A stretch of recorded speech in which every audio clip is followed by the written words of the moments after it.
plus b squared, the sum equals c squared. A squared plus b squared, the sum equals c squared. Pythagorean Theorem requires a right triangle. Alright, welcome back. This is Unit 7. Mr. Sullivan is back. I'm sorry you've had to put up with those other guys. Don't worry, I am back, and I'm back with a really cool chapter in my opinion.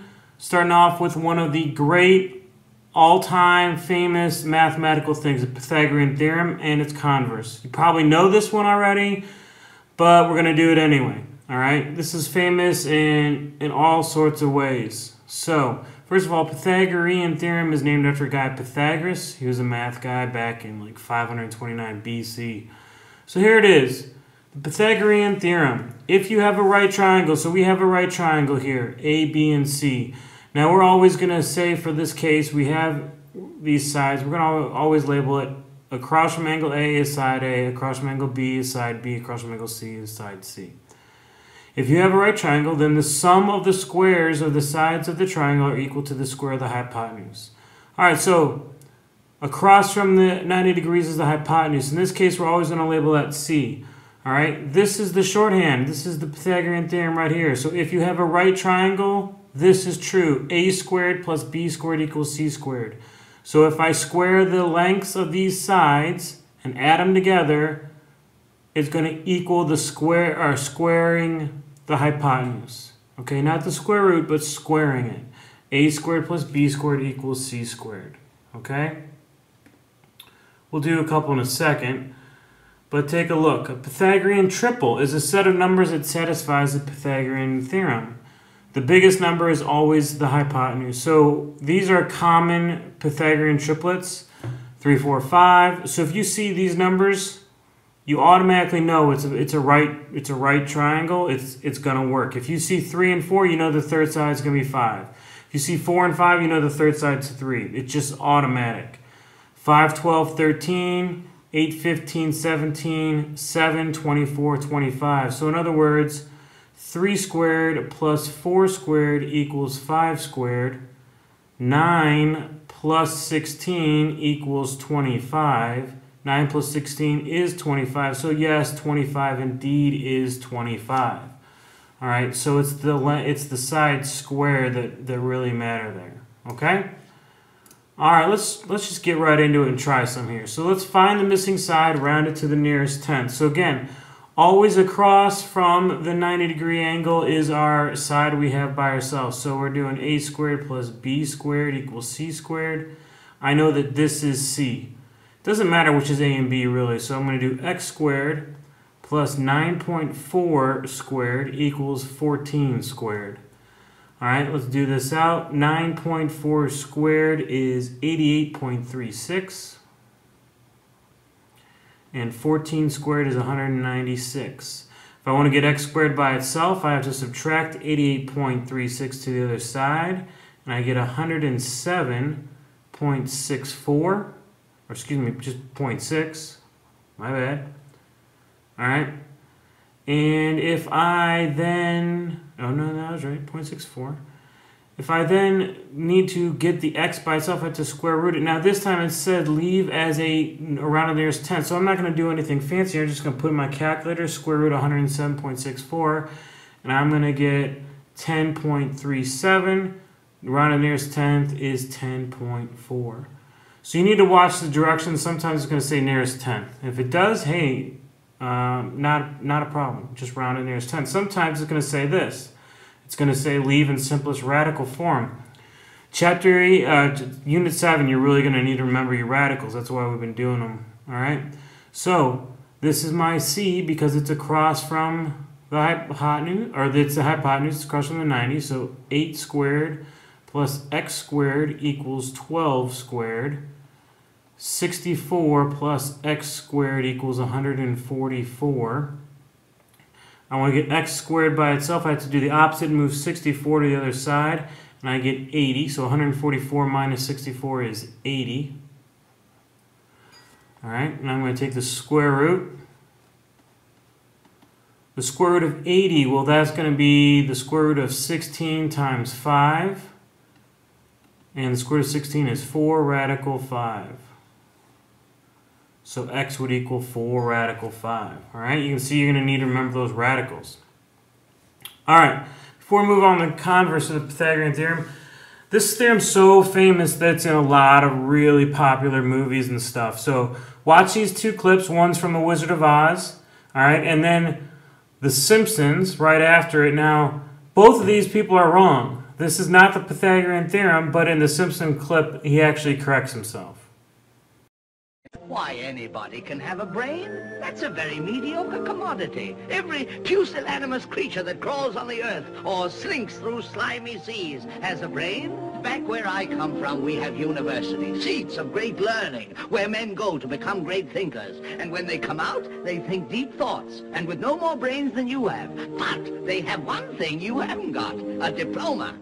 Therefore, by virtue of the authority vested in me by the Universitatis Comitiatum e Pluribus Unum, I hereby confer upon you the honorary degree of Ph.D.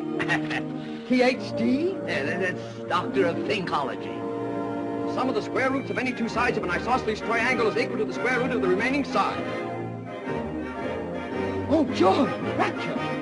I've got a brain! Hey, there's something you don't see in a toilet every day. Anybody lose their glasses? Last chance. Woohoo! The sum of the square roots of any two sides of an isosceles triangle is equal to the square root of the remaining side. That's a right triangle, you idiot! Go! All right, so hopefully you see that Wizard of Oz, one of the all-time famous movies, was wrong. It talked about isosceles triangles, but again, it has to be a right triangle. All right, so now let's do the converse of the Pythagorean theorem. The converse, if we have this triangle, and if a squared plus b squared equals c squared is true, so if this does work out, if this comes out and works out, then it's a right triangle. If it comes and it doesn't work out, well, we'll get to that in a second. So let's try these. Are these right triangles? Well, let's see the first one. Now, we always know the longest leg is going to be c because it's a hypotenuse. So, is 26 squared equal to 10 squared plus 24 squared? So, 26 squared is 676. 10 squared is 100. Oops, 100. 24 squared is 576. 100 plus 5, that's 676 equals 676. So, yes, that is, in fact, a right triangle. Okay? Let's try this one. Now, they just give you three sides on this. How do I know which is A, B, and C? Well, it doesn't matter which A and B is. All that matters is C is the longest side. So is 6 squared plus 8 squared equal to 11 squared? Is 36 plus 64 the same as 121? Let's see, 100, does 100 equal 121? No, it does not. Therefore, no, this is not a right triangle. Okay, so right now, this is great. You know, it tells us if it is a right triangle, if it isn't a right triangle, but it'll go on even further from that. It shoots off into this. So it tells us this. If c squared is bigger than a squared and b squared, the triangle is going to be obtuse. So that we're going to have one angle that's more than 90 degrees, right? That C, which would be our hypotenuse, but it's not because it's not a right triangle. Our longest leg is going to be across from an angle that is bigger than 90 degrees, okay?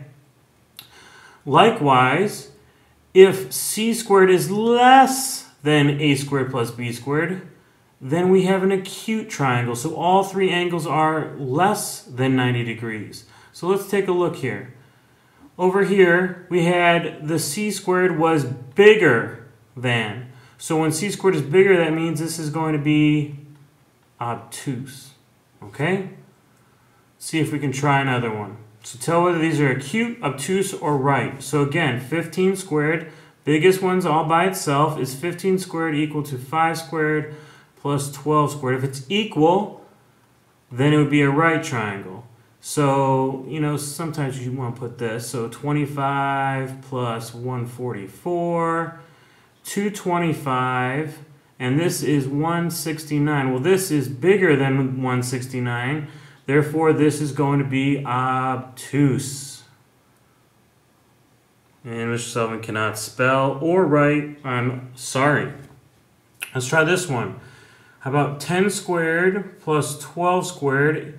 What's the relationship with 15 squared? So that's 100 plus 144. And is that equal to 225? Well, 100, that's 244. Well, 244 is greater than 225. So the C is less than the other sides. It's less than the other sides. That means this is going to be acute. All right? And remember, what would they be if they were exactly the same? They'd be right. Okay? All right, let's do an application here. So Thor is 120 feet directly below Iron Man. So I'm going to draw a little picture. Every time I see you do one of these problems, I should see a picture. And I'll give you a hint. The entire chapter is about triangles. I should see a lot of triangles. Directly to the east of Iron Man is 500 away is Loki, the bad guy. All right? Since this is directly below and directly, this is a right triangle. How far away, or who is the furthest? All right, let's label this. So Iron Man is 500 here, and Thor is 125 feet there. So we need to see how far is Thor from Loki. So x squared equals 125 squared plus 500 squared. Oh, these are big numbers. Now, if I were you, just put that in my calculator all at one time. All right? Save you some trouble. So 125 squared plus 500 squared, you should get 265,625. And then the square root of that would round to 515.4. So this would be 515.4. Now, did we answer the question? We didn't answer any question, did we? So who's closer? Iron Man is closer. 500, 515. How much closer? Well, 515 minus 500, he is 15.4 feet closer. Not much, right? But still closer. So pause the video, try these out. All right, see what we got here. So we got 10 squared plus 5 squared equals x squared. So 100 plus 25 equals x squared. That's 125. Now this wants radical form, so I can't just put in my calculator. So 125 is 25 times 5. Square root of 25 is 5, radical 5. All right? Over here, is it a right, acute, or obtuse? So 6 squared plus 8 squared, does that equal 13 squared? 36 plus 64 and 169. 100 is less than 169. Therefore, the c squared it by itself is bigger. It's obtuse. All right? Again, this is stuff I know you've done. The problems here is going to be for kids who are not real good at radicals. I apologize, but we've been working on those all year, and you should know how to do those by now really well. So, do your best. Good luck on the math check. I'll see you next time.